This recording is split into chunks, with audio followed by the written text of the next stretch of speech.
So I'm going to jump right in, and I'll start with the land acknowledgement. Before we begin, I wish to acknowledge that Queen's University and Agnes Etherington Arts Center are situated on traditional Anishinaabe and Haudenosaunee territory. To acknowledge this territory is to recognize its longer history, one predating the establishment of the earliest European colonies. It is also to acknowledge this territory's significance for the Indigenous people who lived and continue to live upon it, people whose practices and spiritualities were and are tied to the land and continue to develop in relationship to the territory and its other inhabitants today.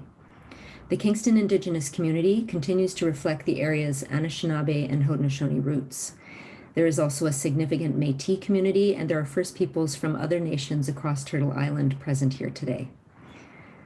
This beautiful land, the trees, the three waterways nearby, the animals, the birds are an inspiration and a solace during these difficult times. And we are grateful and privileged to be able to live, work, play, create, and heal in our communities on this land. And I urge you all to spend some time researching and reflecting on the land that you are coming from, and to consider your own positionality on this land and how you can contribute to the work of decolonizing your institutions and minds. There's still a lot of work to be done. So welcome to the Art and Wellness Speaker Series. We're thrilled to have three special guests today.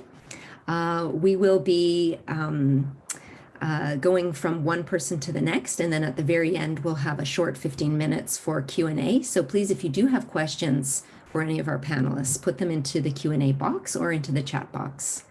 We also have some of our tags here in the chat box, so if anyone wants to tag us, we would love that. Again, we are coming from the Agnes Etherington Arts Center in Kingston. So I will begin by welcoming our first panelist, Yves Blouin-Houdon.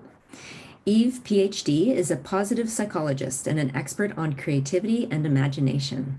She is a university instructor at Carleton University in the Department of Psychology, where she teaches courses on creativity, play, and innovation. She is also the founder of Bevy Creative, a consulting agency delivering evidence-based workshops, talks, and one-on-one tools to both individuals and organizations. And Yves will speak to us for about half an hour. Welcome, Yves. Thank you so much for having me. Sorry, I was on mute. It's the new era now of I'm on mute during Zoom calls. So thank you so much for having me. And I'm happy that this series could still happen, even though it's online. So I'm glad that you could pull it all together and have us here with you today. I'm going to share my screen with you, and we'll see if that works. There we go. So now I'm going to go full screen. Can everybody see that okay? Yeah, awesome. Okay, so my talk today is on creativity, and it's linked to play and well-being, because I can't do any of my work without plugging in the importance of play. So the big focus here is on creativity, cultivating a creative practice for well-being. And then I'm going to talk as well about what a play space is, how to open up a play space, and how to cultivate that as a creative hygiene in your everyday life. So creativity is a very broad concept, but the way I look at it and the way that I've conceptualized it from the research that I engage with the most is that it's a generation of new and meaningful ideas. And so when we're talking about meaningful ideas, sometimes it can be very subjective. And so there's this idea of big C and little c creativity. So big C creativity, you're going to have your meaningful ideas are going to be meaningful to other people in the world as well. And those meaningful and new ideas might add to an existing domain, or they might even modify that domain. But when we think of little c creativity, a meaningful idea can simply mean something that is, aesthetically pleasing to you as a person, subjectively. It could be something that's meaningful to your identity, to your growth, to where you want to go in your life or what you want to explore. And so when I'm talking about new and meaningful ideas, it can take on different breadth depending on how you look at it. And so in some cases, creativity leads to the implementation of these ideas into the real world. And so you could have these new and meaningful ideas and then transform them into a play or into a new business or into a workshop or into a painting. But that's not always the case. So with creativity here, we can see there's a close link to innovation. So innovation is the process where you take creative ideas or you take the fruit of the creative process and then you implement it into the real world. So this is the creative process that I teach to organizations and that I teach to my students as well at Carleton University. But it is in no way the only creative process. And some of you might look at this and say, this is a very simplistic look at the creative process. There's actually more steps to it, or there's less steps. And so today I want to present this to you because it has been distilled from research from Teresa Amabile and her colleagues at Harvard Business School. And they've looked at the creative process mostly in workplaces and in a link to learning and to personal growth, mainly when it comes to entering the flow state, being motivated to engage in different tasks. And so it does look at the creative process in relations to how you engage with the external world and less how you engage in a personal art practice, for example. And so here we have the first stage, which is problem identification. So at this stage, you might not have a goal yet. You might not have an audience if that's what you're creating for. You might not really know where you're at. And then you have the preparation stage where you seek inspiration from external sources, where you're being very open to experience, you're trying new things, you're eating new food, you're collaborating or you're talking to people, you're reaching out to people that are not necessarily in your inner circle. So you're really broadening your horizons here. Then with idea generation, it's when you go back into your own little world and you start to enter the divergent process. So the divergent process is where you generate as many ideas as possible. You're not editing yet. You're not censoring yourself. You're really just engaging with your mind. And here it's important to be alone because you don't want to be influenced by other people telling you that an idea is better than another. So where in preparation, you're engaging with other people quite a lot. In idea generation, you're more by yourself. And then finally, you have idea revision and implementation, where you're putting your editor hat on, you're editing through ideas, you're polishing things off. And there's a dash implementation because here, when you're done this whole process and you've gone through it multiple times, you might be ready to put your idea out into the world. So this process, I'm showing it to you in a linear way, but it is by no means linear in real life. So you can be bouncing from one stage to the other at any given time. And the way I teach this process is that you should be engaging in these stages at least a little bit every day. So you should have a little engage with these little nuggets of these each stage every single day. And that you might actually cycle through this quite often before you're ready to release your ideas out into the world. So now that I've talked about creativity a little bit, I'm going to talk to you about well-being at a very, very broad level. And so well-being at its broadest level, or how it is defined in positive psychology, is the interaction between your physical health, your social environment, and the choice of the activities or tasks that you do. And so depending on what that is, but depending on the interactions of your physical, social, and choice of activities, you might benefit from higher mental clarity, vitality, satisfaction with your life, fulfillment, and a sense of purpose. So you can see that these are pretty high level concepts here: satisfaction with life, fulfillment, and purpose. And so on any given day, you might not be feeling like you're always fulfilled or satisfied or purposeful, but when you look at your life in general, someone that expresses high well-being will report these. And so creativity and well-being are highly linked, or they can help feed off of each other quite well, because they both help us understand ourselves and our environment in a very intuitive way. So if I'm asking you, what brings purpose to your life, or why are you satisfied in your life, you might just say, well, it's a feeling. You might be able to pinpoint exactly what's leading to that feeling, but it's still very intuitive. And creative thinking and engaging through the creative process will require you to tap into that intuitive side of you. It'll require you to step out of your logical thinking or your frontal lobes and go into other places where your consciousness lies in your body. It helps us, because it's so intuitive, they both help us be more aware of our beliefs, our emotions, and our perspectives.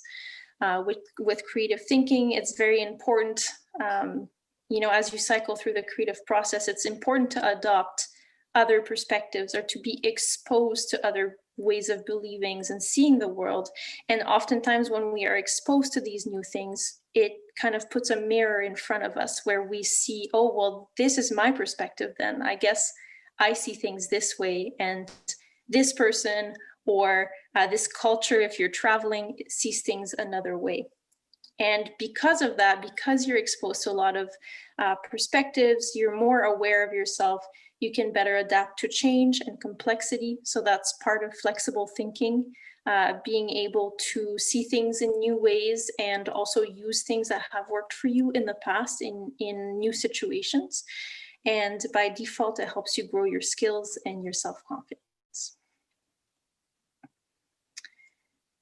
And so with creativity as well, like I said, with the different perspectives, with creativity, it can be quite nice, or creative thinking, because yes, you can go and explore the world, the physical or external world, but you can also explore imaginary worlds. So creativity, when we think of creative thinking in terms of imagination as well, is quite interesting, because you can create alternate worlds, you can adopt different identities, you can put yourself in these different situations. Even sometimes I ask people, we do a little flow meditation where I'll ask them to think of their creativity, or think of their motivation or their work, and to give it a color, and then they cycle it through their whole body. And I ask them, okay, well, how does your creativity now feel? Does it smell like anything? Does it taste like anything? Does it feel like anything? And just through mental imagery, people can start to assign these more these more sensory-based aspects to their creativity, which maybe sometimes we think of too much in our logical brain. So imagination can be really neat to connect these things together. Creativity and well-being, they're personal, they're unique to you, even though I just gave you these really broad definitions of creativity and well-being that are supposed to encompass everybody in the world. Really, at the end of the day, and I could talk about this for much longer, because well-being and creativity are personal, they're unique to you, they're unique to your own motivations. And when you become aware of that, when you become aware of the things that motivate you, when you become aware of the things you want to express, things you want to work through, that can help you increase your motivation to persevere through difficult themes. And oftentimes when we are doing introspection, especially for well-being, for growth, we have to work through difficult themes. Everybody has some shadows to work through. And so approaching it with a creative lens, or through a creative practice, can be very helpful to kind of take the pressure off of exploring those themes. Because of that, it helps us develop empathy for ourselves and for others, and it can foster a deeper sense of personal presence, or a feeling that you are grounded. After you've done maybe an hour of your creative practice, a lot of people report feeling more grounded, or feeling more fully seated in themselves. So this is what I usually do when I'm with people, and this is what I had planned, but I still, if I was to be in person with you, but I still kept it up here. We're not gonna do the free writing together, but I would love for people to write in the chat before I go on to the next one, what are some of your barriers to creative thinking? And or in the questions maybe. I'm not sure, Shannon, if the chat is being monitored or not. I guess I can't really see it. But I would love for you to think about this. What are your barriers to creative thinking? And I'm going to go through some of the main barriers that I've heard from people and from my students. But after that, I guess I can't see it. But after that, in the Q&A would be great if anyone has other barriers. Oh, wait, I do see it. I do see it. Okay. If you'd like as well, I could read them to you if you'd like. Yeah, I can see it on my phone, so okay. This is great. Okay, so time and focus. Okay, time. So I have two. I have time and focus, and I have time, and I have deadlines, which is also time. Task-oriented, schedule-based, and lack of time. Okay, so a lot of times here. You're feeling like there's other deadlines that need to be met. It's difficult to take the time to sit down and engage in your creative practice. There's also self-judgment and critique, absolutely. So, I'm not creative. That's a very common one, the I'm not creative mindset. Other people are creative. I can't be creative. But, if you're a human and you have a brain, a full brain, then you are creative. You have the full ability for creative thinking. Perceived expectations, having a result. Absolutely. So a lot of us will engage in the creative process because we want to produce something. And that can be quite hard because creativity, and I'll get to play very soon, but play can help us feel like we can actually engage in our creative process without having to have a result. So I see more times feeling exhausted after work and burnt out. Absolutely. The beauty of this sometimes, though, is that engaging in creative thinking can be quite rejuvenating. Expectations too high, fear of failure, all of the above, lack of ability to center myself with or without other instructions, concerns for criticism by others, self-criticism. Yeah, having to operate within systems and structures that have other priorities. Yeah, and need to bounce ideas off of others. Well, that's a great one. Need to bounce ideas off of others. That's a clear path to a solution, that one. So you'll see that what you said is resonates with a lot of people that I've talked to, that I've consulted in workplaces and with my students. So there's a lot of self-consciousness. There's a lot of guilt because you're not spending the time doing something quote unquote productive, or too much focus on time.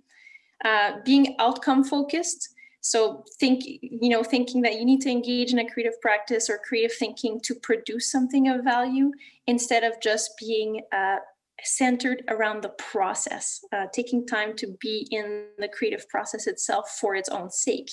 And then attachment to roles and hierarchy. So this is something that I haven't seen in the chat, but in workplaces, that's something that's a little bit more prevalent, where people, if they're in a manager position, they'll feel very attached to that role, and versus if they're in an employee position, they'll feel like they have to ask permission to enter creative thinking at work.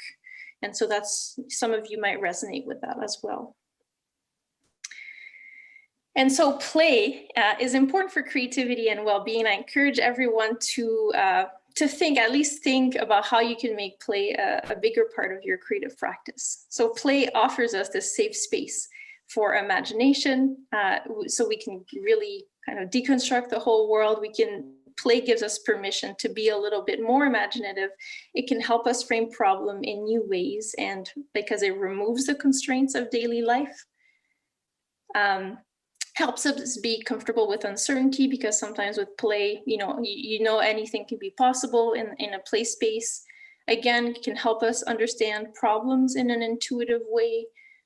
Play is usually experienced as pleasurable and rewarding. If you're not having fun, then you're probably not playing.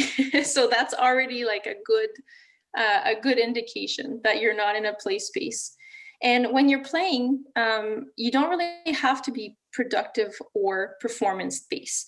And now here I'm talking more about play in a broader sense, not games, because I know some people get very competitive when they're playing board games. And I get this question a lot. So here I'm talking about play in more of a mindset of play where you're going to finger paint, where you're going to play with Lego blocks or Play-Doh, or maybe you're dressing up and you're doing improvisation or theater with other people. And so something a little bit more open, with less rules.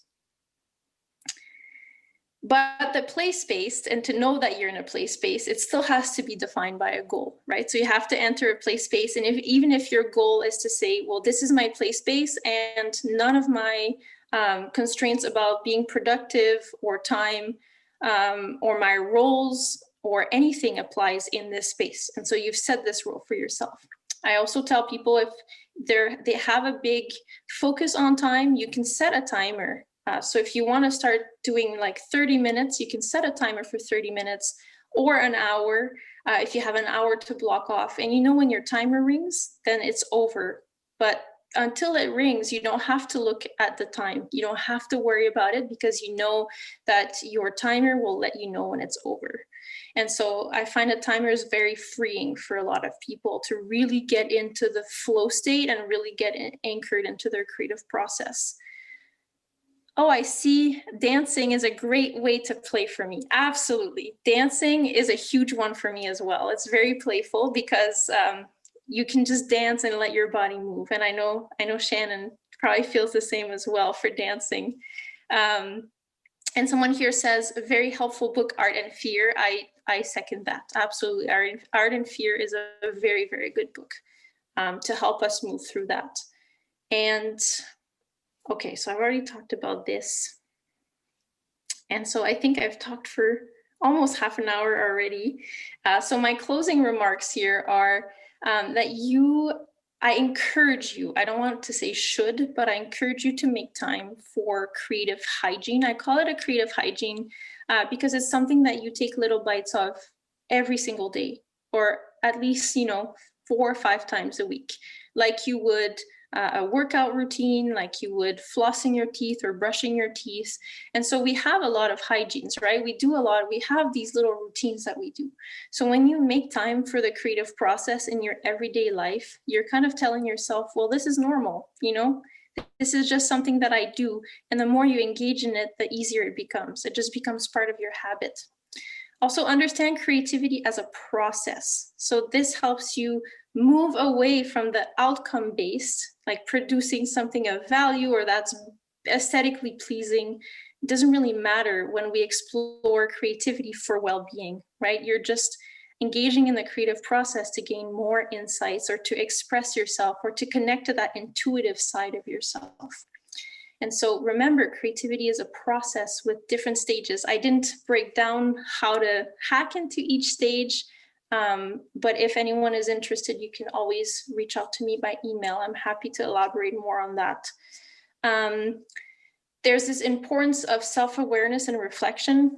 And so you saw here, I had a slide on free writing. And so I encourage people to do a lot of free writing to open up their play space and to close it up. And so free writing is really, you set your timer for 3 or 5 minutes and you give yourself a prompt, like, what's my goal today? And then you write without lifting your pen until your timer rings. If your mind starts to wander, you literally write what's in your mind. So I'm hungry, I'm tired today and I'm exhausted. I can't really focus on this prompt right now. Write it down. That's the whole point of free writing. And so that helps you open up the space. And when you do it after your creative practice or your place time, it kind of helps you make meaning out of your session. What did you learn? What came up for you? What surprised you? Because a lot of the times we surprise ourselves. It helps us, right? The more you engage with your creative practice, it helps you make more choices that align with your most authentic self. And so that goes and feeds into your well-being directly.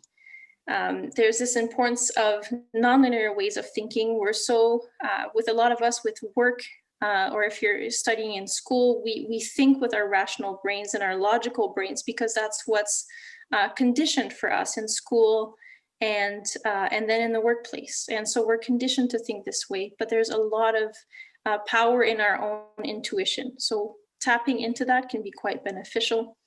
And finally, to create a psychological play space where you don't put so much pressure on yourself and you just really have fun. And you can enter the flow state a lot easier that way as well. And so that's it for me for today. Thank you so much for listening and for engaging in the chat. I'll stop sharing my screen. Thank you so much, Eve.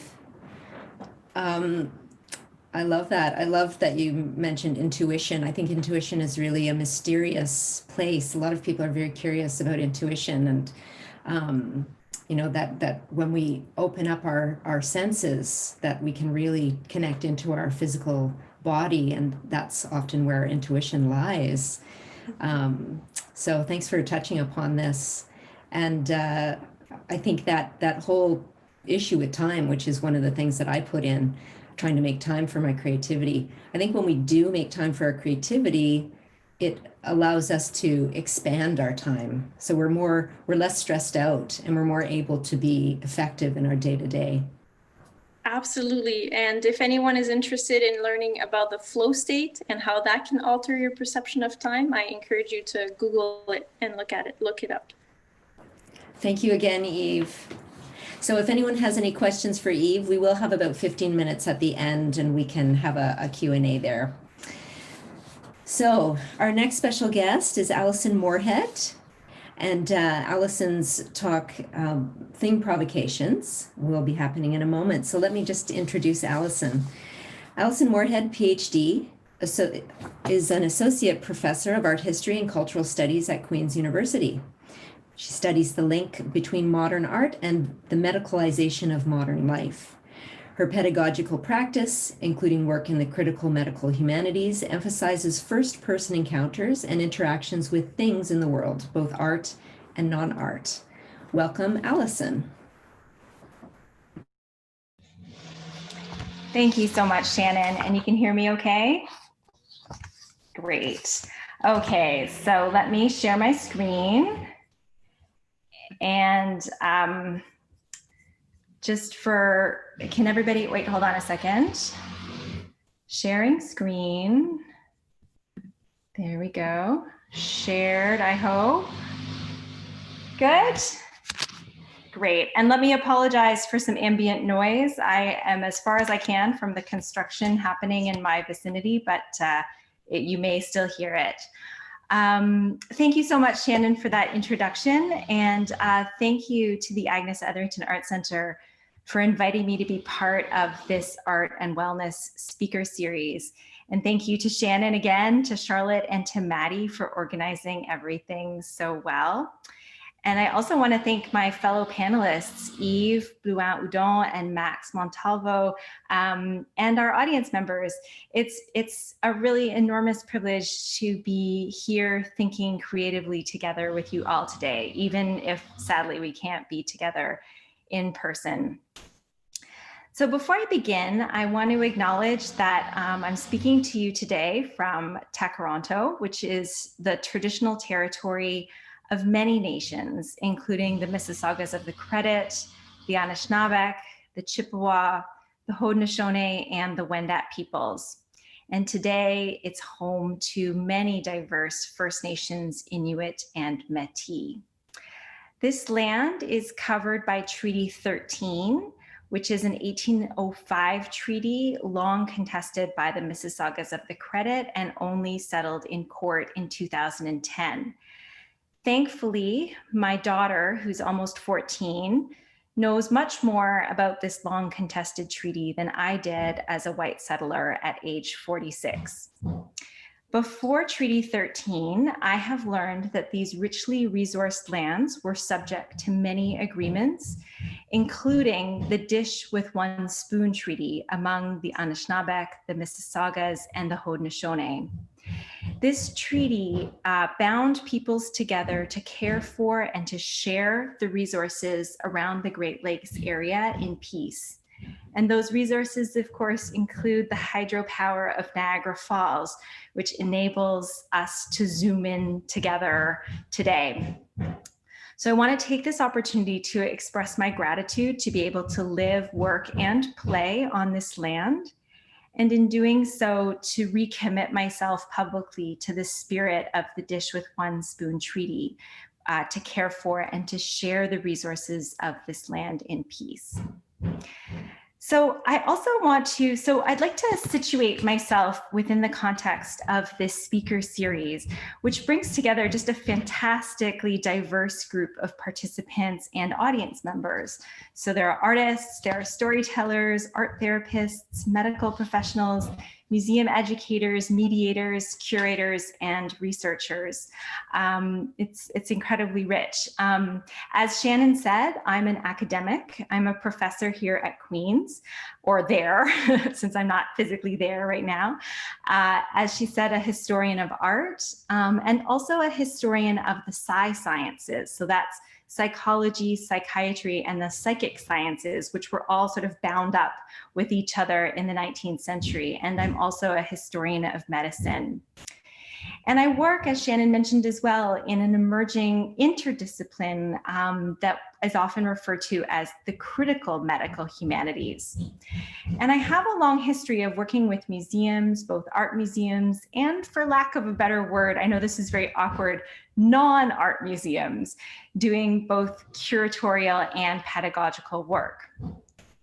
When I teach my classes at Queen's on art and the medicalization of modern life, we regularly use collections both from the Agnes Etherington Art Center and the Museum of Healthcare in Kingston to provoke conversations on the modern medicalized body. And in mentioning this, I want to point to a divide that tends to exist in the museum world between museums for art and museums for lack of a better word, non-art. And here, however, I should say that the Agnes is something of an exception with its long tradition of doing really fascinating and often artist-led collaborations with other museums, including the Museum of Healthcare in Kingston. As part of my research, I also curate exhibitions that combine art and non-art.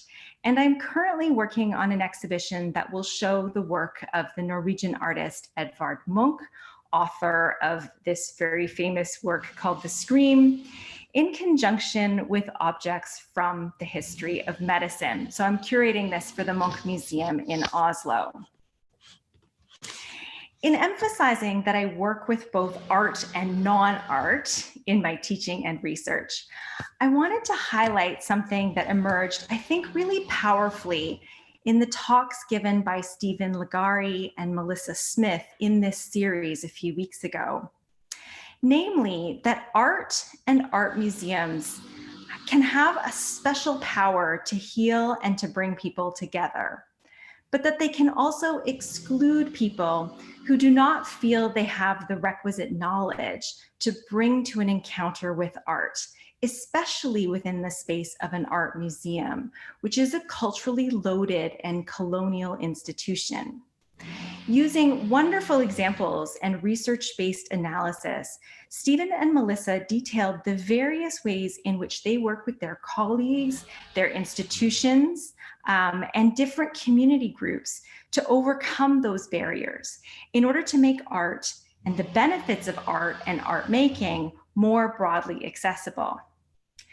Stephen and Melissa also were highly aware of the fact that there's still much to do to facilitate equal access to their art and wellness programs.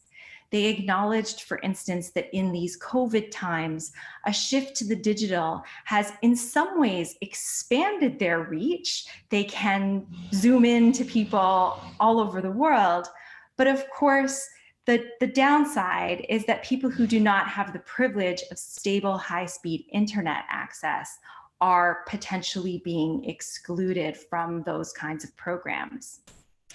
So in my work, in both my research and my teaching, I try to break down some of the barriers between art and non-art in the name of accessibility and for the sake of fostering new relationalities, new relationships among people, and new modalities of care for the purposes of holding discussions, which are often difficult discussions, centered on questions of health, wellness, and care itself. To do so, I often discard this awkward terminology I've been using of art and non-art to foreground the word things.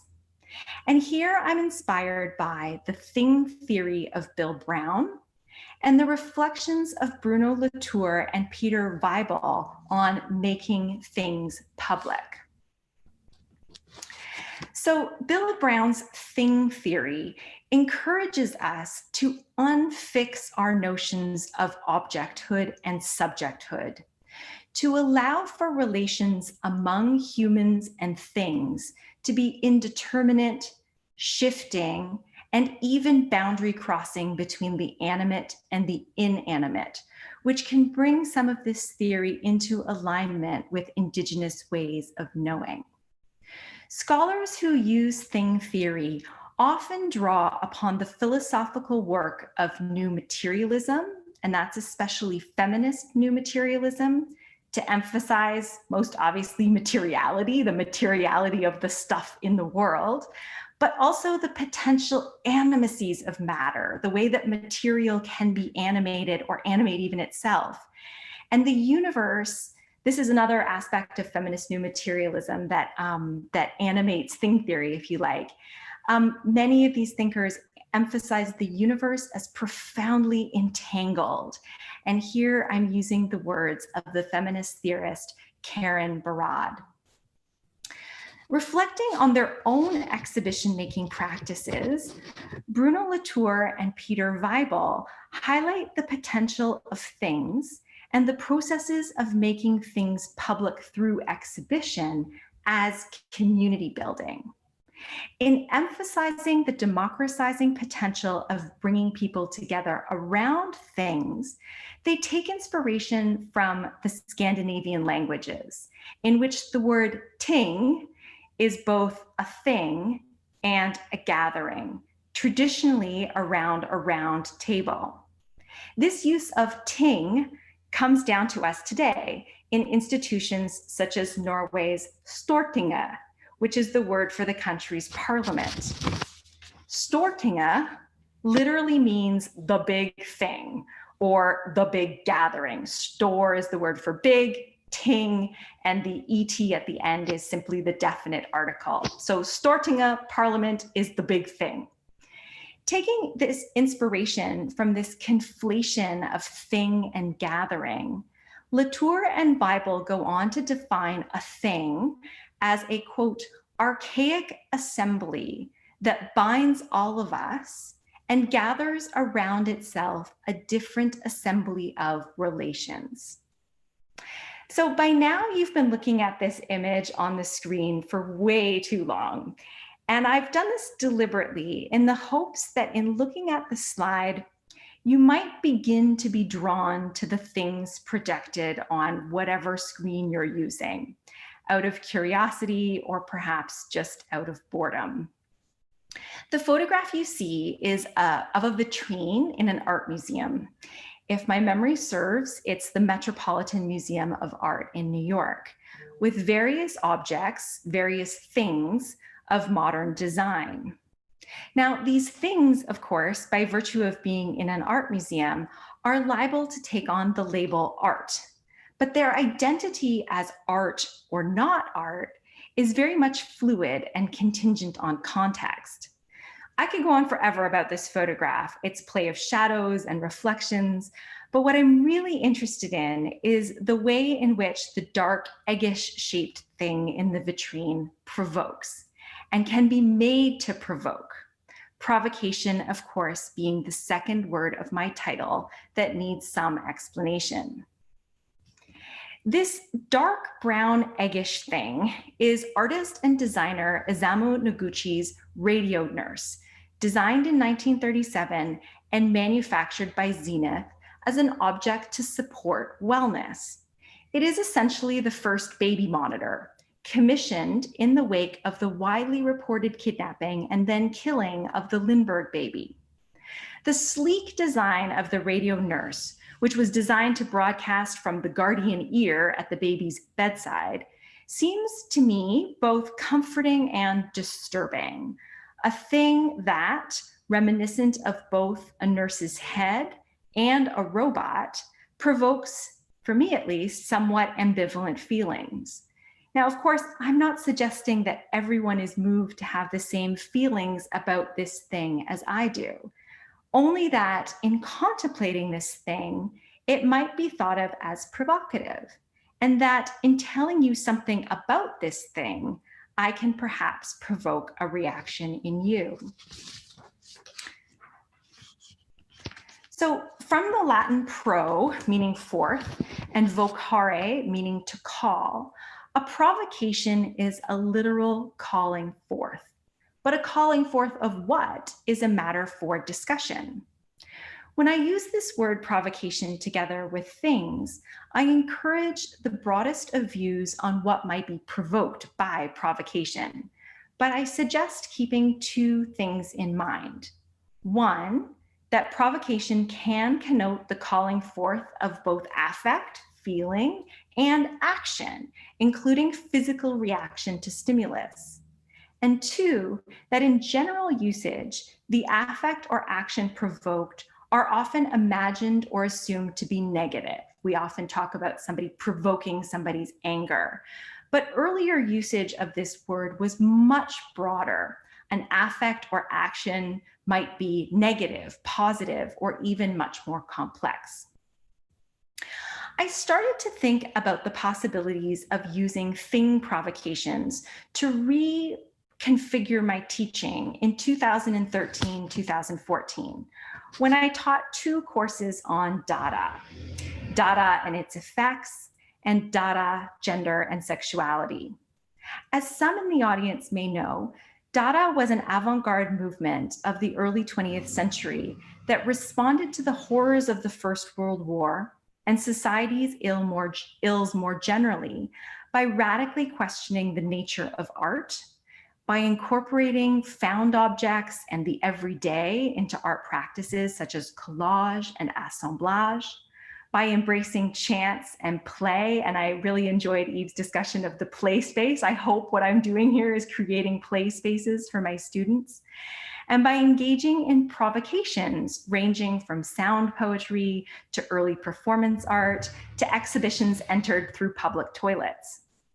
More than anything, I think of Dada as a call for new relationalities among people and the state, and among people and things.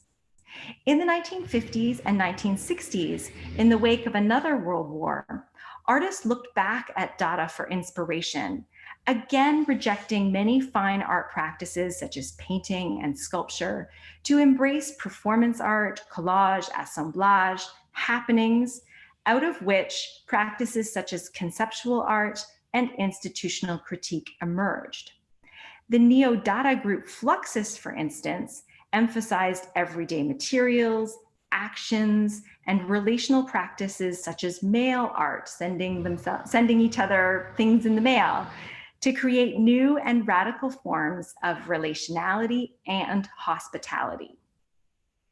When I started preparing these courses on Dada, teaching them using a fairly straightforward pedagogical approach, assigning readings, sitting in class, having a seminar discussion, seemed to me very much counter to the material and risked, I felt, deadening it, relegating it to the past when I hoped students would become aware of the long histories of Dada and Dada politics in art and life of the 20th and 21st centuries. And so I invited my students to learn about Dada by critically engaging with the practices of Dada itself, by doing. Each week, a small group of students was invited to offer to the class a provocation, which I suggested could be a set of questions, a piece of sound poetry, a performance or an activity, or a game inspired by that week's readings. Students seemed initially very wary of this style of learning, but after placing myself in a risky, uncomfortable position dressing up in a cardboard tube like the Dada artist Hugo Ball and reciting a nonsense poem, they embraced the provocations as we went through the term and began to see the deep possibilities of Dada play. Drawing from Dada's focus on everyday things rather than high art, student groups invited their fellow students to sit on the floor and make collages, to participate in performance art, and even at the end of term to engage in a collective, oh, here's some performance art for you, and at the end of term to engage in a collective public performance at the Art Gallery of Ontario.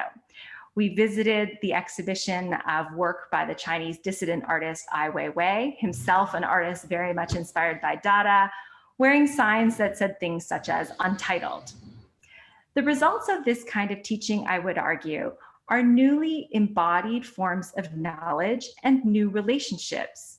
In being encouraged to take risks and to build community through play, through making and doing, the students themselves foster the kinds of brave spaces advocated for by pedagogical scholars such as Brian Arau and Kirsty Clemens. Inspired by my students' ability to embrace these new kinds of learning opportunities, I started to expand and introduce Dada and Fluxus practices into other courses as well.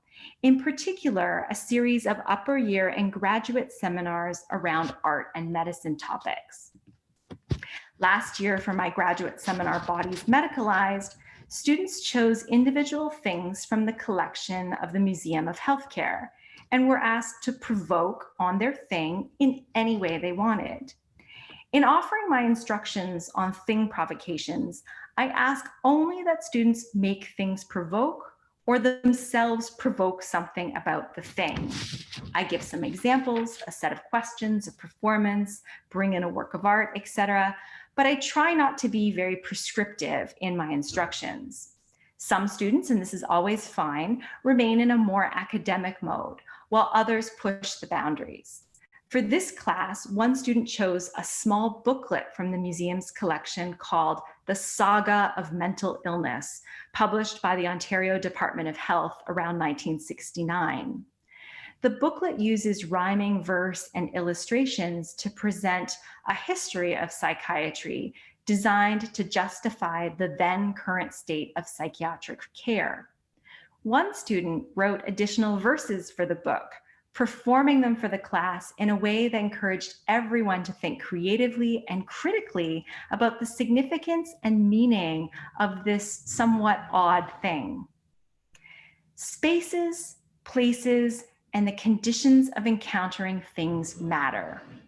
The great advantage of working with non-art things in non-art museums is that we can often touch things, but this has both advantages and disadvantages. As you can see from this picture, this space here to encounter these things and to do thing provocations was tight. I think we had 12 or 13 around a small table. Of course, such awkwardness can be to the good. There's a forced intimacy among people and things, but it also determines what kinds of experiences and provocations can happen. We were not, for example, going to get on the floor and start spreading out all the slides of the stereoscopic skin clinic, for example. In 2017, I encountered an ongoing project in Norway that gave further impetus to my pedagogical experiments with thing provocations and encouraged me to expand this practice into my research and curatorial work, in particular with the workshop last year called Doing Medical Humanities with Art, Non-Art Objects and Things. Led by Heinrich Trimo of Teknis Museum, which is Norway's Museum of Science and Technology, which includes under it the National Museum of Medicine. Trimo had started this project called the Tingedes Metoda, the method of things, which took very seriously the museum's role as what they called a tingsteder, or place of things. Remember that I mentioned earlier that Latour and Weibel defined thing as an archaic assembly binding us together, and that they played on this concept in the Scandinavian languages of ting as both thing and gathering.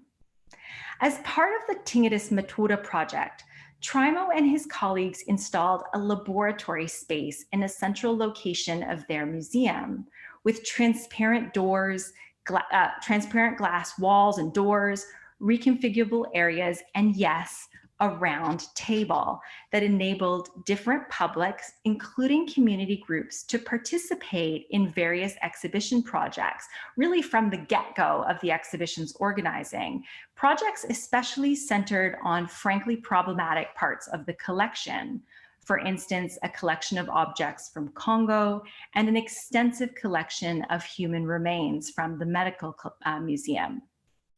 Trimo and his colleagues' project did not involve art, but I saw the potential of introducing art into the mix as another kind of thing, thereby bringing art and non-art museums into closer dialogue, but perhaps more importantly, bringing the avant-garde art practices I was using to generate new relationalities in the classroom into an interdisciplinary research conversation.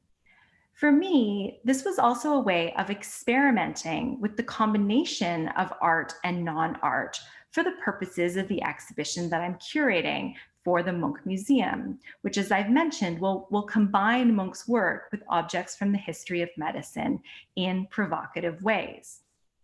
With the support of a Social Sciences and Humanities Research Council Connection grant, doing medical humanities with art, non-art objects and things was a 3-day workshop for art historians, historians of medicine, medical humanities scholars, curators, and graduate students held in Oslo at the Munch Museum, the Teknisk Museum, and the university. Participants were assigned things from outside their areas of expertise. Instructions were given to simply prepare to provoke, and with, again, a few examples. And when participants arrived, they were placed in small groups focused on one thing and asked to prepare over the course of half a day a group thing provocation. Graduate students were assigned to each group as record keepers, relays, and participants. Elements of chance, serendipity, risk, and failure were all part of the process. Experts in different disciplines had to use non-expert language to communicate with each other, and thus fostering interdisciplinarity.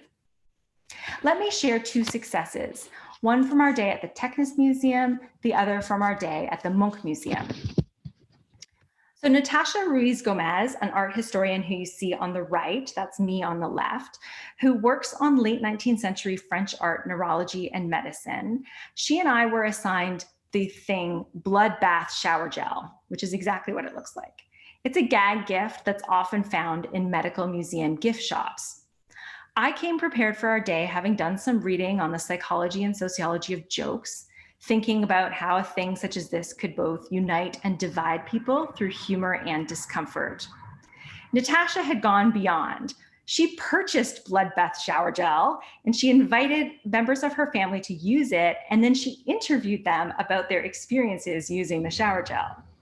Combined, our mock serious provocation was an ethnographic study of blood bath shower gel that invited people to reflect on the meaning of gift giving, what it means to give this gag gift, which also has such a strange relationship to our own health and bodies, right?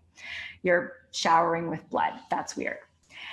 Before summarizing the thing provocation based on Edvard Munch's 1902 3 painting, on the operating table, I should reiterate my point about how different places and spaces determine how people interact with things.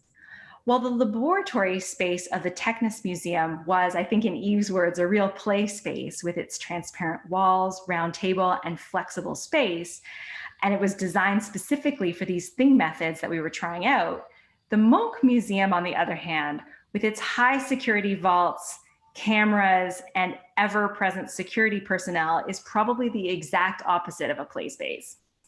A great deal of negotiation and trust was involved in having our small groups enter into secure spaces, into the vaults, in order to work with the art things by Munch that we had selected. And those spaces of surveillance, I think were perhaps even counterproductive to the kinds of practices that we were trying to encourage. Nevertheless, I have to say, participants rose to the occasion. And this is one example here. Using found objects, including the cookies provided to us in the auditorium, this group presented us with a kind of absurdist performance of Munch's operation scene. This painting on the left is based on Munch's own lived medical experience, having a bullet removed from his hand after a quarrel with a lover.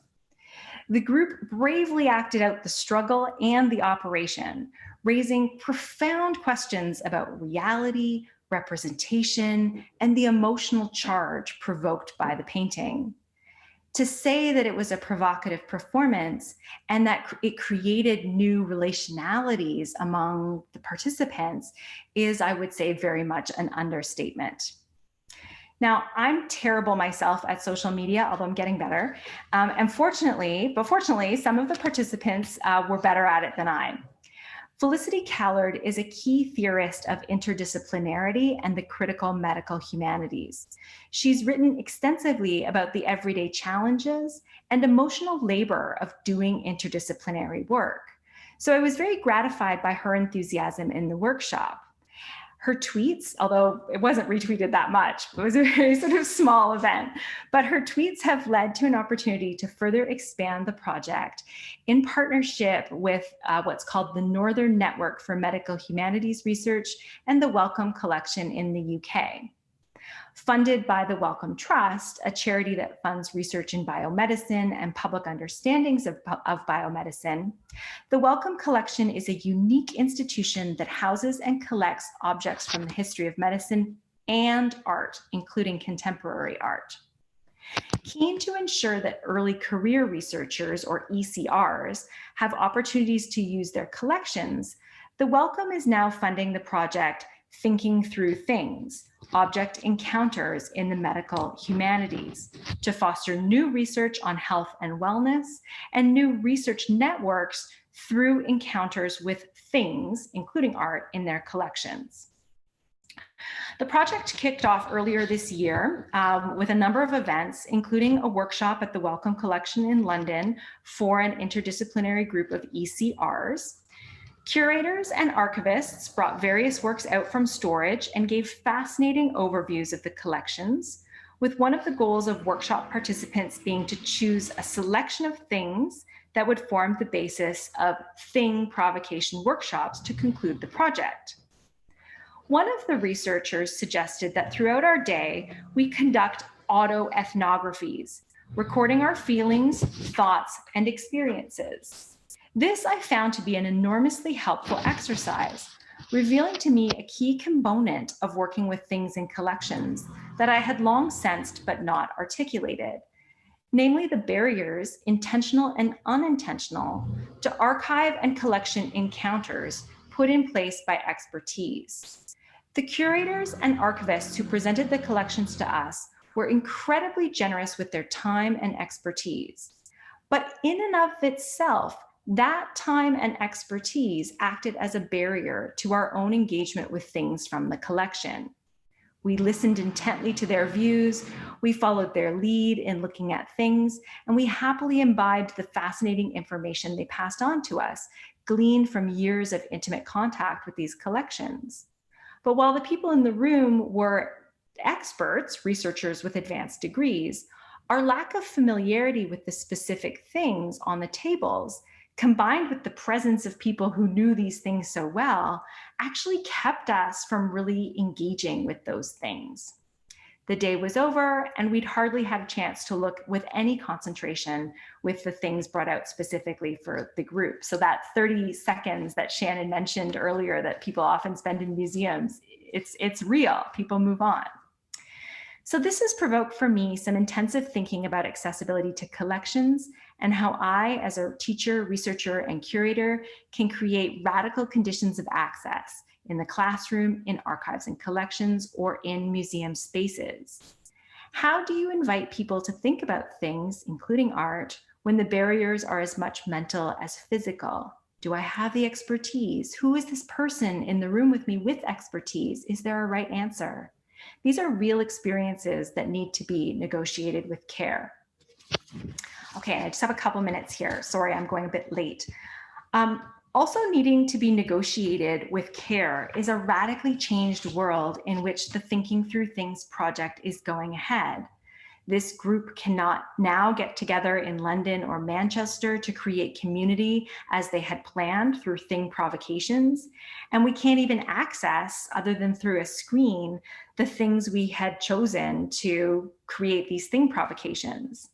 And moreover, as the project overtly acknowledges, the precarious work conditions of early career researchers in the UK has been exacerbated by lengthy and ongoing lockdowns. To think through some of these challenges, we've gone back to some of the touchstones of my thinking about things, to Dada, to Fluxus, to thing theory, to entanglement, and to things as an archaic assembly that binds us. I will be kicking off the project with a talk next week, but more interestingly, it will be followed by a series of workshops. This can be made available if you're interested, and I can make the website available, of course, to you. So you don't need to read everything that's on the screen, but I just wanted to point you to some of the wonderful workshops that my colleagues have organized.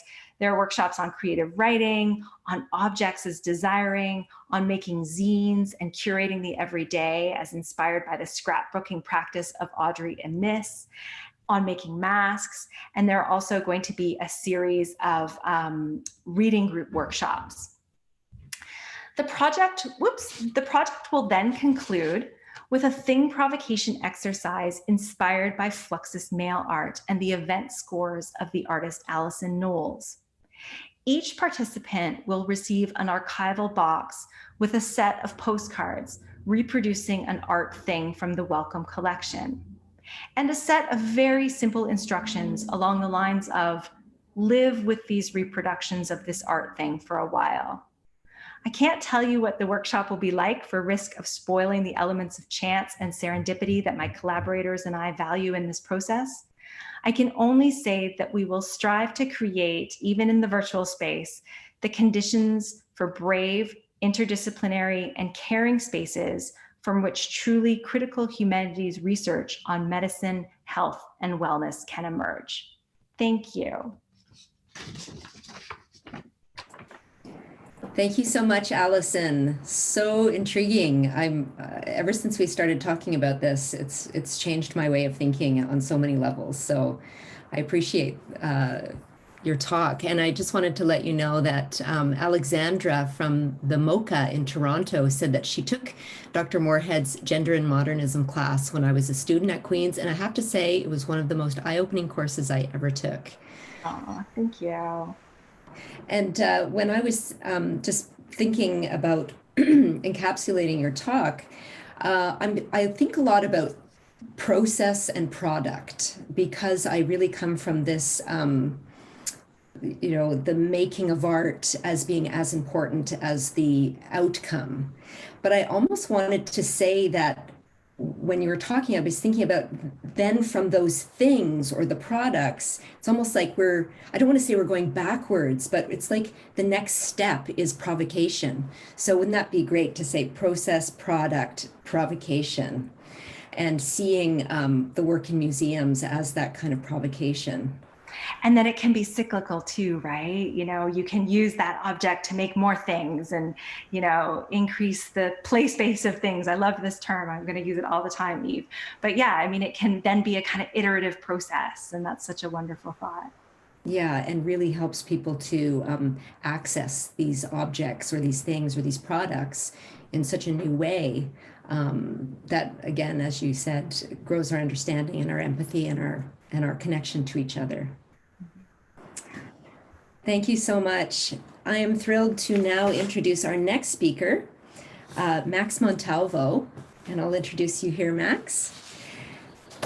Max Montalvo, MD, is an award-winning visual artist and a practicing emergency room physician in Kingston, Ontario. He has directed and produced music videos for various Canadian musicians, most notably The Tragically Hip, earning the Much Music Best Rock Alternative Video Award for the band's single In a World Possessed by the Human Mind, 2017. Further collaboration with the HIP produced the short film Rasputin, an inside the studio look at the band's album recording process, and 161, exclamation mark, an online visual poem that explores human perception. Montalvo blends his passion for the arts with his role as a physician. He's actively involved in the use of visual art, film, and sound in medical education, creating a series of short films that have been used in the Faculty of Emergency Medicine at Queen's. Several medical conferences have featured his workshops, guiding participants in the use of the short film genre as a novel method of medical teaching. Montalvo appeared as a guest on CBC's White Coat Black Art in the episode Where Art and Medicine Meet. And we welcome you, Max, for your talk, The Physician as Artist. And before we move into your talk, we just wanted to let everyone know that one of the films Max will be showing does have a nude model in it, as art often does. And so we just wanted to give that as a little something, so you, just in case, wanted to let you know that. So welcome, Max, and thank you for being here with us. Thank you. It's a real privilege to be here and to follow such great talks by Eve and Allison. I think I'm always really amazed by how things overlap, although we work independently, and then you see themes come through that I think are common to all our talks. So I'm going to start off. I'd like to show a short film, and that will introduce the talk. Here we go.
So I want to start off by saying that, as Shannon mentioned, I'm both a physician and a visual artist. I grew up in Mexico, heavily influenced by art. My mom is a fine arts artist who essentially had a wonderful environment in which to absorb art, music, art, and really grew up watching her work late into the night, many nights, and learned. I don't have formal training in art per se, but really it was through the years of growing up with her that I was exposed to this.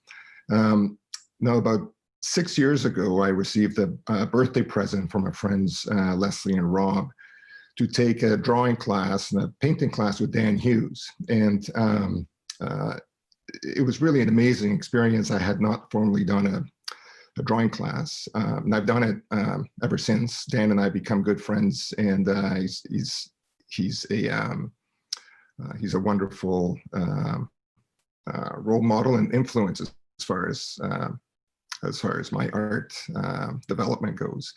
And it was really the very first session that we did that.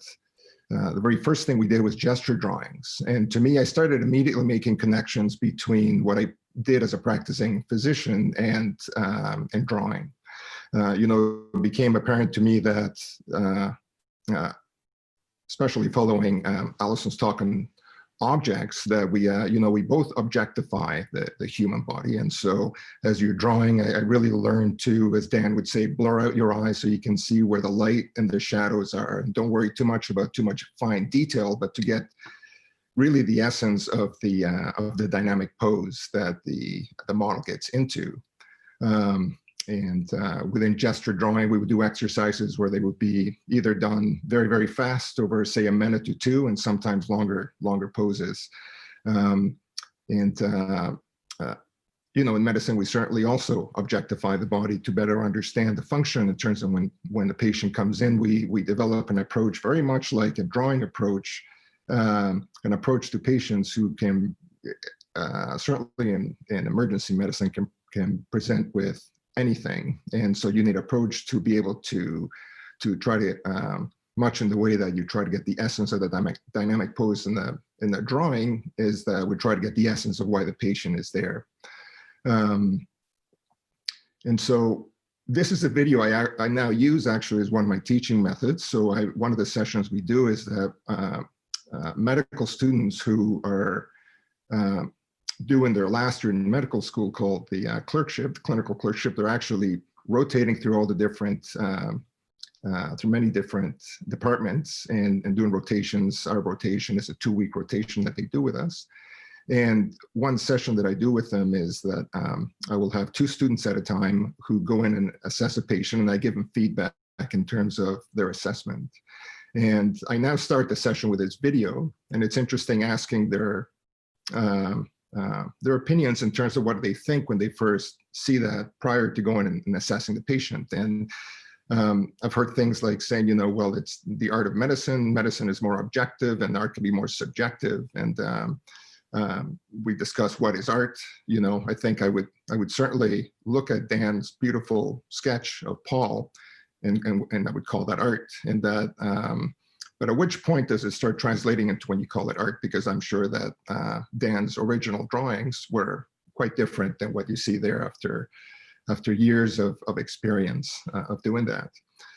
Some of the other things that to me overlap between the two fields, although we traditionally thinking them as very different, is that they both require an approach. And certainly the approach to drawing, as I think Dan showed beautifully there, is that he's not drawing the body from the top down, starting with the head and moving all the way down to the feet. If you notice, he was sketching out the proportions at first. And one of the things I learned in terms of when you're looking at an upright posture of a model is that there are fairly consistent proportions, that the body would be 7.5 heads tall, for example, when you start sketching out a pose. And that by focusing on 3 lines at first in terms of where the shoulder position is, the pelvic position is in the spine, that really gives you the core of the pose. And then you start filling in the rest through hundreds and hundreds of repetitions and learning different techniques to do that. But that approach is analogous to what we do in medicine, which is that when we see a patient, there is a traditional approach in the clinical interview, which is really the cornerstone of clinical medicine, where medical students learn throughout before seeing patients. They will simulate patient encounters, and they learn a structure of starting out, taking a history, getting the details of what brought the patient in, starting to formulate what we call a differential diagnosis of a list of possibilities of what could be going on with the patient. And then we use the clinical exam to almost rearrange that list of what we think is going on by looking for evidence that may support one or another diagnosis. And it's really based on all that we then go to order tests and try to rule out certain things. Sometimes in the end, we may not know precisely what's going on, but our goal in emergency medicine is to try to rule out the worst things that it could be and approach it that way. So I want to show you another film now, which I will talk and narrate over. And this is based on a session that we were fortunate enough to do at the Agnes with Shannon's help. And it was where we brought in our emergency residents to do a 3-hour session on live drawing. Now, Shannon, can you see are you seeing this box, or should I be? Okay. So again, go to the screen share button at the bottom, and with the arrow that's pointing up. And then you'll get into your screen share.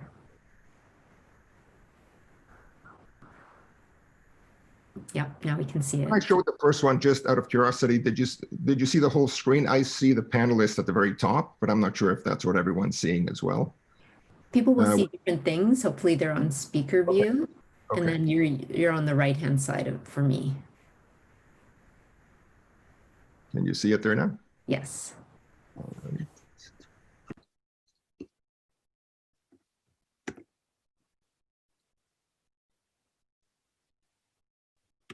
So there are schools that have done this very thing. They've brought in medical students to galleries to be exposed to drawing. And there are several studies out there. I picked, wanted to talk about one in particular,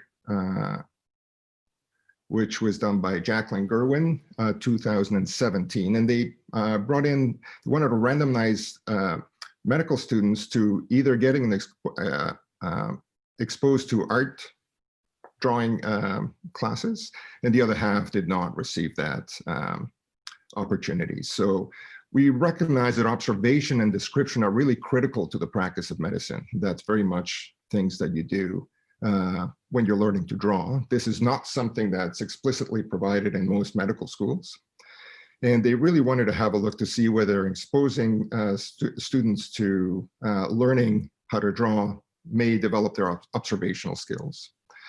So there were, this was in Philadelphia, and there was 36 medical students who participated. Half of them were randomized into taking the art training, and the other half did not. They were called the control group. And they were taught by professional art educators at the University of Philadelphia, 6 1.5-hour sessions over the periods of 3 months. And they got tested before and after in terms of how they could describe works of art or look at patients' retinas, photographs of retinas, as well as photographs of diseases that you can appreciate by looking at a patient. And they wanted to look at how good were they at doing this before and after, essentially. So they would grade their descriptions of how good the students were able to both describe and as well as assess, especially with retinas and some art pieces as well. And they noticed that the students who actually took who were exposed to this performed significantly better, and that's statistically significantly better than the control group who had not been primed to do this. So the conclusions that they came up with is that for first-year medical students, they actually can improve their observational skills as measured in this study that they did. And that there are principles from the approach to learning art that can definitely be applied to medicine as well. Most medical, if not all medical studies, finish with a comment that further stories or further studies are required to examine the impact of this training on actual clinical care.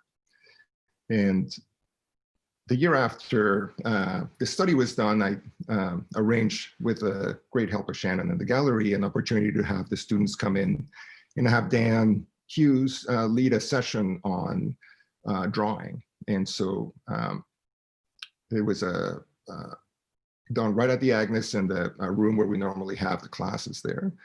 And some of them, Paul, who you see on the screen there, is actually, even though he hasn't done any formal training, really was, it was amazing to see with really little direction what, naturally what he could do. So after the first hour, that without any direction, they were drawing the model, then the model was approached really from the point of view how Dan will guide somebody through it. And one of the things that I noticed, not only were they, the technical aspects of all this, but it was a really good team building experience as well. People can feel isolated in medical training and overwhelmed, and oftentimes, the feelings that people don't know enough, or there's still so much to do. But this was a really interesting exercise to almost unearth a little bit of introspectively find out how the residents were, although they were in a setting they were unfamiliar with, how they reacted to it. And they were certainly very, very engaged, and both individually and as a group. We had a session after to debrief, and they found that they really felt like they were being taken out of their comfort zone in doing this, which is, again, something we do in emergency all the time. And that it was a way to reassure them that although when they walk in the department and see a patient with a particular condition, no one expects them without an approach or experience to actually manage that patient. And so it was very well received, and in a really great exercise to share with them. So what I've shown you so far is an example of what, for me, drawing is like, life drawing is like. Try to show it with Dan drawing Paul in an environment which is very peaceful, devoid of any distractions, and really focusing on the essence of obtaining that, the essence of the pose. That's not really how it works in real life for us in emergency. And so I want to share with you the next video, which is about 4 minutes long. And I'm just going to play it and discuss a little bit after here.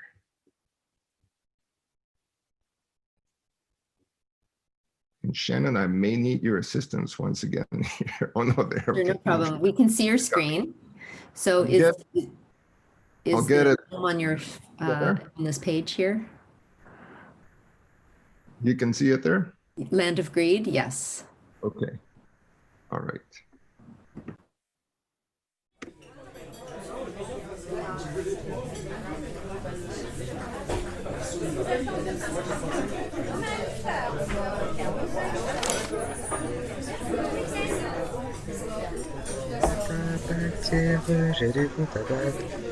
S'il vous plaît.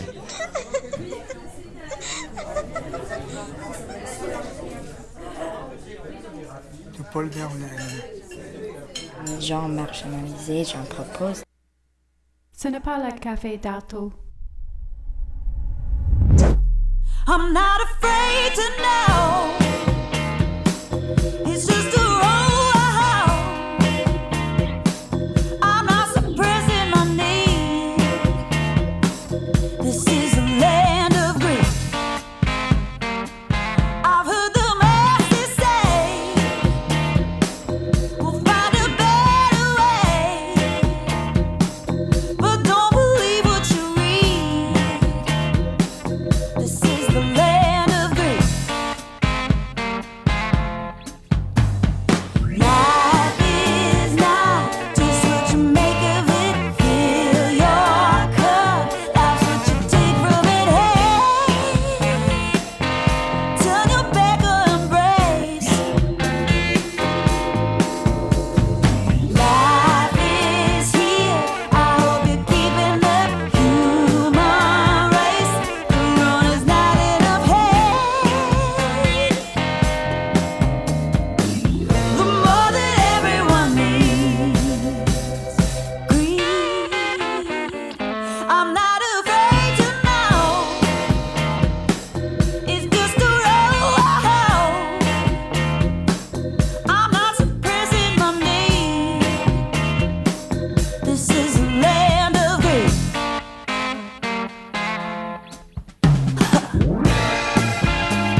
the land of green.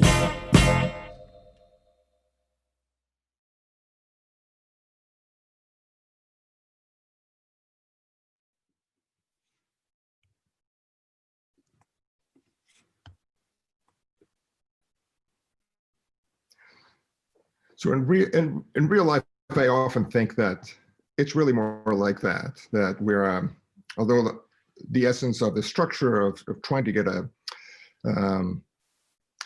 in the same way we try to get a gesture from a model that we're trying to understand a patient, that there's often distractors, and some of those distractors are things we cannot control, like the environment, busy environment. Sometimes it's our own, our own barriers we put up to ourselves, whether the different characters can represent both our conscience, our self-doubt, and anything like that. And so I think that bringing the residents to expose them to the gesture drawing, not only I think is a useful exercise to improve their observational skills and to keep the big picture in mind, not focus too much on details often, but that it's like that. And that there was one, I don't know if you may have picked up on this or not, but as the video portion is about to start, following the little vignette that happens in black and white in the cafe, a woman comes on and says, "This is not Octo's Cafe."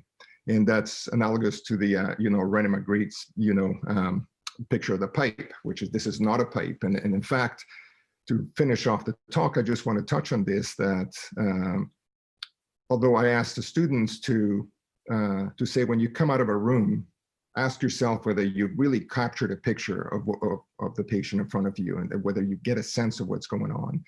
And that happens not only through observation, but also through narrative. And it is really that much in the way the painting of the pipe or this video is not what it says it is. It's a representation of it. And so the pipe is a representation of a pipe. It's a painting. In the same way, every story that we hear, and it is truly clinical medicine is storytelling, is that we're hearing a story initially from a patient, not exactly what happened, but a patient's versions of what happened. And the resident or student will collect that information and form,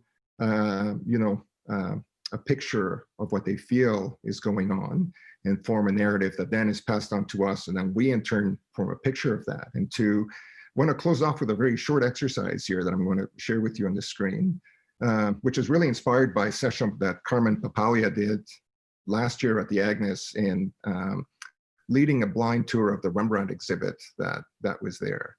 And I think it really highlighted to me what it is that we do. So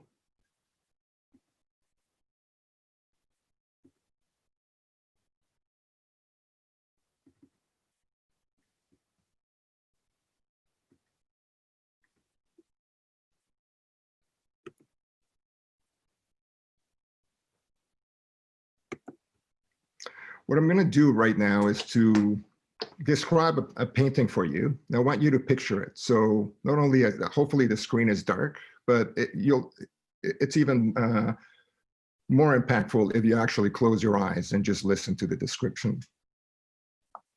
So this is a portrait, which is oriented in a portrait orientation, which the first thing that strikes me is that it looks quite old, like it's been done a long time ago. And it is a portrait of a woman sitting on a chair, looking at you, the viewer. And I notice a number of things. Is that first thing I notice is that she has no eyebrows. She has a hairline that looks to be receding a little bit. Looks like you get a sense that her hair is thin. And in their skin, it's hard to tell on the overall color, because it looks old, whether the paint has been affected by time or not, but it almost has, the whole painting is a bit of a yellowish hue to it. Her skin almost looks a little bit more yellow than the typical skin tone. I noticed that on their left eye, just on the just adjacent to the eyeball on the nose, there's a little growth that she has there. It's on the skin, it's not on the eye, but just to the side of it. Her neck looks almost, in looking at her anatomy, like there's a little bit of swelling on her neck. And as you move down, the other thing that I notice is that on her hand, she has what appears to be a growth. And the skin is smooth, but it looks like this growth is protruding from the skin between her index finger and her thumb, and the part of the hand, not the palm of her hand, but the other side. She's sitting, overall, when I now look back at the whole painting, is that she's sitting on a chair on a balcony, and there's a landscape in the back. The landscape has a mix of different colors. There's, towards the back, it looks more like bluish colors. And as it moves to the front, there's more blues and greens. There's even some detail on the landscape, and behind her, there's a little bridge of arcs. And her overall look looks to be peaceful. Perhaps, and it's hard to tell whether she's looking a little sad or not. She's covered in a veil and is wearing a dress which is quite, I would describe it as quite textured and elaborate. So I'm going to show you the picture now. If you keep looking at the screen, I wonder how close it is to what you pictured.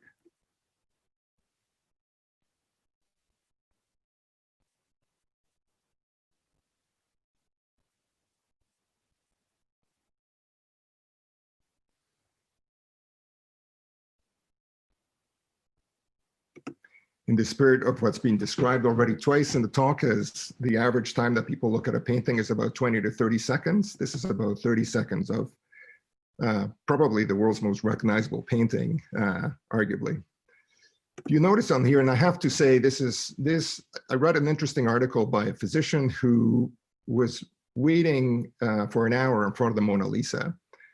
And I don't know if he was waiting to sort of go in, or if there was a lineup to get out, but he stood a long time, and he felt, from his perspective, as though she was ill. You can notice there what I was describing on what would be her left eye towards the nose, that there's a little growth, there's a difference in color there. And that sometimes can be cholesterol deposits that people can get in their eyes like that. So suggesting that she may have had issues with her cholesterol. You also described on the part of the neck that's closer to her right, so the right side of her neck, that there's almost a little, concavity to that, and that it appears that it could be some fullness on her neck. And he was suggesting perhaps that might be a goiter, or having low thyroid based on not there being enough iodine in the diet. That's one of the causes for having that. And you can see almost on the knuckle, it's not actually on the knuckle, but just behind the knuckle, that there is a little protuberance there, a bit of a growth to the hand. And I think what this exercise really illustrated for me in that session was just how much we rely on other people's words to frame our own picture of what we see as physicians, and what that means, how important that is. Because if I would have chosen to say this is I could give you lots of clues to find out clearly that this is the Mona Lisa, but on purpose, I was withholding some of that and sharing some other things with you, just to see whether you could picture it or not. Now, I'd love Shannon to be able to get to the chat to see if there's any comments on that or anything else. But that I hope you get a sense from the talk that I think gesture drawing, or drawing in itself, is although traditionally thought quite different and separate from medicine, that is actually not as subjective as people feel. It really takes the same sort of approach to mastering clinical medicine. It's the repetition, understanding of proportions, and having a definite approach, learning lots of different techniques that can then in the end. Oh, Max, I think you're muted. Can you hear me there okay? Can you hear me there okay? Now we can. Oh, it doesn't show as muted. I'm just going to write on the chat. You're good now. We can hear you. Oh, you can. Okay. Anyways, that's what I wanted to wrap up with, and I want to thank you, and thank Charlotte, thank Maddie, and Shannon, as well as it's been a privilege to share in this afternoon with Eve and Allison as well. Thank you. Thank you so much, Max. I love that exploration at the end there, and we had some comments. Somebody, Aaron, said, yes, I thought of Mona Lisa when you mentioned no eyebrows, which is great. And then Val said, I forgot that she had no eyebrows. My vision of the portrait was a bit different. Somebody said they pictured Queen Elizabeth I when you spoke of this. And it's so interesting. I don't know how many times I've looked at that portrait and never really noticed those things that you did. So really, it does speak to how we are also individually biased in what we look at and our opinions of things. And I think that's one of the main outcomes with our study here at Agnes Etherington Arts Center. We're working with the School of Medicine on a program called The Art of Observation. And when I was sitting in on the first of our classes, that really came up from the students that everybody comes from such a different place, similar in so many ways, but we all have assumptions that we start with. And I think, we have, as a doctor, you're reminded not to have those biases or places that you come from that aren't, open in general. So taking this type of course and bringing this into schools of medicine is really important on many levels. So thank you for bringing that up with us. So now we have about, I would say 10 minutes, maybe 12 minutes for questions. And I would love to see if anyone has any questions in the Q&A box. We have lots of thank yous from our participants and viewers today. So thank you to all of our speakers. I love, Eve, when you were talking about the flow state, and I wonder if we can bring Eve back to just speak a little bit more about flow states and how those in themselves are very healing. We're doing a program with the surgical residents at Queen's, and it's a double outcome. We're looking for to support hand dexterity for surgical students, and also talking about wellness for them and relaxation. So what is a flow state and how do we reach that? Yeah, great question. A flow state is something that surprisingly most people will have experienced in their life. We just don't always know that we're in those states. So the flow state is characterized by when you're you have a sense of timelessness, or that time doesn't exist at all, or that it's going by very fast or very slowly, but you're not really focused on time. You're not in thinking about tomorrow or thinking about yesterday. You're really anchored in the present moment. And you also have no sense of self per se. You may be focused on your body or sensations in your body, but you're not thinking about your beliefs, your identity, your name. You're just purely, again, part of the present moment. And a lot of us have experienced this when doing an activity that we genuinely love, like that we're intrinsically motivated to do. So I saw dance in the chat.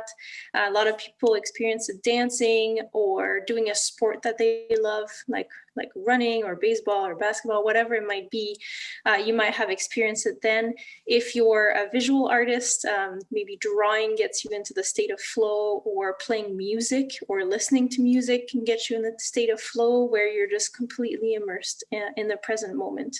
And that can be quite beneficial because it's really expansive when we're in those states. It stops time, it stops our sense of self in the way that we usually experience it. And our flow of consciousness is usually full of me, I want this tomorrow, next year I do, this person told me this. And so we're always relating things to time and self. And so to be in those states can be very freeing. It can that intuition shine through, and it can be quite restorative as well. Wonderful. Oh, Allison, do you have something to add to that? Well, actually, I wanted to ask Eve a question, just a follow-up question. I wanted to know what the role of toys are in the play space and in the creative process, just in your presentation. Yeah. I actually, before I start talking about that, there's a really cool show on Netflix called Abstract, and there's an episode, I forget her name, but she's a toy maker. And I think everything I have to say about that is in that episode of her making toys, because she makes open-ended toys, like toys that you can, you don't have to, they're not prescriptive, right? They don't prescribe, this is exactly how this should look like. And I think with creativity, if you're going to use toys, it's important that they be more open-ended, or that you can use toys as stimulators for either, I love Play-Doh because it smells like something, it smells like a lot of people's memories, it has colors, and it has like a feeling, it gets warm when you play with it, it can take on different shapes, and so that's quite open-ended. It stimulates a lot of senses. Lego is the same. If you're not doing the same thing as on the box, you can kind of just use the different shapes and sizes and colors. Some bricks are clear, some bricks are solid colors. And so there's, spinning tops or skipping ropes that are a little bit maybe more physical, that you can use to engage your body. Because I think I don't have to say that to this audience, but the body holds a lot of consciousness, right? You hold consciousness in different parts of your body. And so depending on how you engage the different parts of your body, or that different, that you imagine these different parts of your body, can bring about different ideas or different feelings, or different insights. And so I think the importance of toys and play for creativity is that they be more open-ended and less prescriptive, like this is how you have to play with it. Thank you. One of the things I was thinking of too with flow is that a really optimal state of flow is when you're doing something that's just slightly above your skill level. So you have a challenge. It's not too easy and it's not too difficult, because when people really are high achievers, and sometimes in medical schools, you have students that really want to achieve. And so there might be this aspect of fear because you don't want to mess up or do it wrong. But getting to that place where it's just a little bit outside of your comfort zone will really inspire you and encourage you to be more in the flow. Yeah, that's a good point. That's really important actually to the flow state, is that you're not doing something that's too easy, because then you fall into into boredom. That's the state you fall into. And if it's too difficult, then you can fall into anxiety or fear. So it's that sweet spot between, there's just a sweet spot outside of your comfort zone that is the learning zone. And then if you're too far out of that, you're in the panic zone. So you want to stay in the learning zone. I have another question here that's come in. Someone is asking, are there any existing museum education programs that you see exemplifying your work, fostering this type of flow state, creativity, play, and/or thing provocation? If not, what types of programs do you envision would do this kind of work? And that's mostly directed at Eve and Allison, but I'm very curious about this too, because it would be incredible to get some thing provocations going at Agnes. So Allison, do you have any thoughts? I suspect it's going on in a lot of places without being named as such. I was drawing, of course, on this example from the Technis Museum. I think it was so rich to bring together curators from art museums and again, I hate this terminology, but it suffices, because I do think that they do tend to program very differently, and they think about engagements with collections very differently. And so this is partially what I really appreciated about the Thing Methods project that Trimo was doing at Technis Museum, and what I tried to kind of, work through in bringing art museums and non-art museums together. But I think, museum educators and curators are so creative right now. There's just been an explosion since, I don't know, Shannon, what you would say, like kind of the mid 90s is maybe where I would kind of situate this, like the creativity that happens within educational programs, educational departments in museums is really this incredible wellspring of creative ideas, and how to engage all kinds of people differently with collections. There were some great examples given again in a couple of weeks ago by Stephen Legari at the Montreal Museum of Fine Arts, Melissa Smith at the Art Gallery of Ontario. I often, there's again, Shannon, I think this doesn't happen. I think university museums have this amazing role to play because they tend to be these laboratory spaces, and curators and educators tend to interact a lot more. But in a lot of bigger museums, those departments don't always interact. And sometimes as an academic, I don't get to connect with the educator. As an art historian, I don't get to connect with the educators as much. And so when I go to museums, I'm always trying to find out who the educators are so I can really try to get a sense of what they're doing. So again, I don't have any more specific examples other than to signal that the talks that were given a couple weeks ago, and my own encounters in Norway, and with the Wellcome Collection as well. This is a really fascinating museum / collection that really crosses a lot of boundaries, both in its exhibition making and its exhibition programming, and the way it creates spaces. They have this amazing library space, for instance, where collections can be really you can interact with collections in totally different ways. So yeah, those are the examples that spring to mind, but I suspect there are lots more that we're just not, just haven't quite sort of broken into kind of, a broader consciousness, but are happening on the local level everywhere. I think that's great to bring up. And I wanted to just mention Lincoln Center Education. Their work is based on the work of the aesthetic philosopher Maxine Greene, who talked about the space between the artwork and the viewer as being full of incredible potential. And they have 12 imaginative capacities that they work on when students are and visitors are placed in front of artworks and around artworks.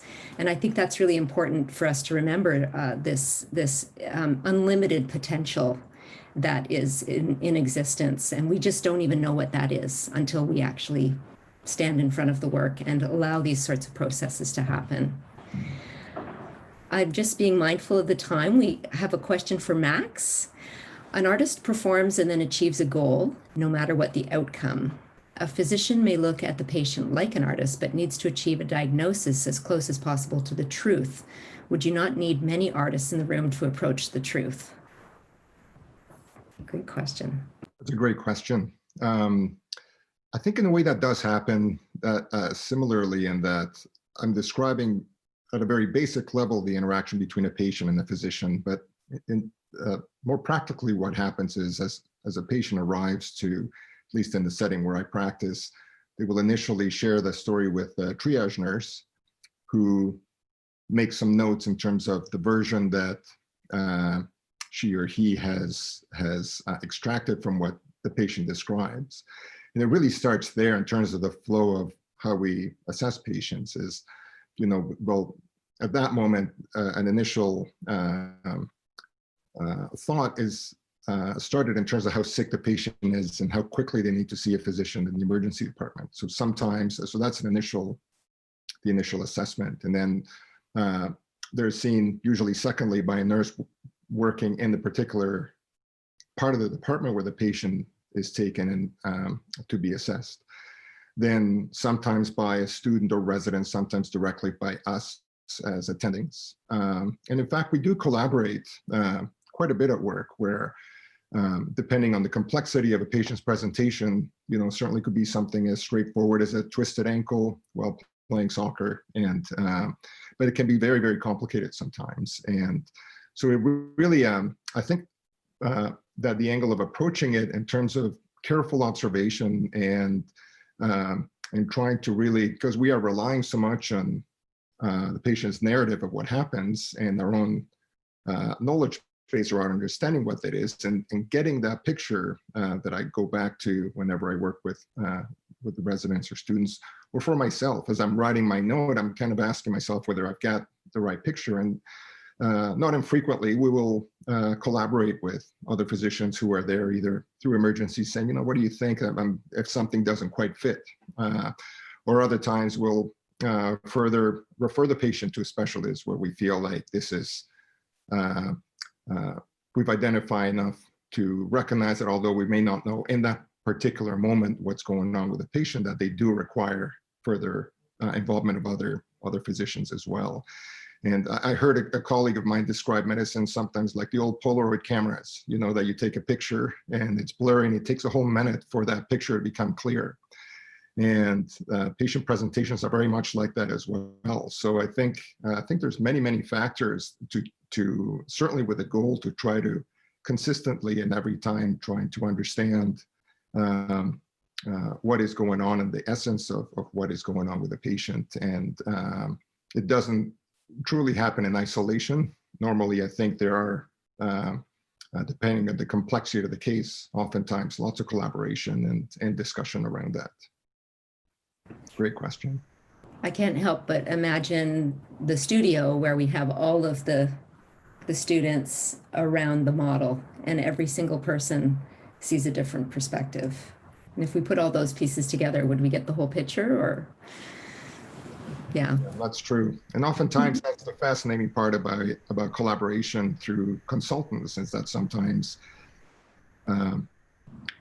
it is very much like imagining taking that consultant who may not necessarily see the perspective that you're approaching at that moment, but having them come and see your perspective, walk around the room and look at it from the angle you're looking at it. And conversely, for us to walk around and look at it from the angle that they're looking at it. I think that really helps to foster a healthy, collaborative, patient-centered approach to medicine. I saw the question from Bonnie Anthony in terms of are there any benefits of being an artist and a physician? And that's sort of what I take from it. I think taking the pressure off that you really need to sometimes step back and not feel like every single, the fear of being wrong is really just, it's taking a different approach and thinking, I'm trying to really understand and capture the essence of what's going on with that patient. And trying to minimize what happens in the second video of Dan with all the distractors and trying to think back to the first one, which is to really focus on the thing, on your approach and to trust that approach. Well, thank you, everyone. I'm going to wrap it up now. It is 3 o'clock, but I just wanted to thank all of our viewers and participants, people who've come from all over the country. This is the end of our series. I'd like to thank our speakers today, of course, Max Montalvo and Yves Blouin-Houdin and Alison Moorhead. I'd like to thank Queen's University for taking this chance and allowing me and the team to offer this series, the Agnes Etherington Arts Center, of course. I would really love to shout out to Maddie Andrews, who has been our production assistant, and Charlotte Gagne as well, who's done such an incredible job managing all the registrations and holding space here for us. I would also like to publicly thank our funding agency, the Community Foundation of Kingston, who provided the funding for this series. Culture Days, we are associated with Culture Days and how important culture is for our country and for our communities. And just a list of our other speakers: Janice Timbotos, Savneet Talwar, Melissa Smith, Stephen Legary, Elaine Kiknosway, and JP Longboat. Thank you to everyone for being part of the series. We're really thrilled. It is being recorded. It will be edited and put up on Digital Agnes on our website. So please do go back because there is so much rich information from every one of our speakers. So thank you again, everybody, and enjoy the rest of your day, and may creativity and art and wellness be in your life forever.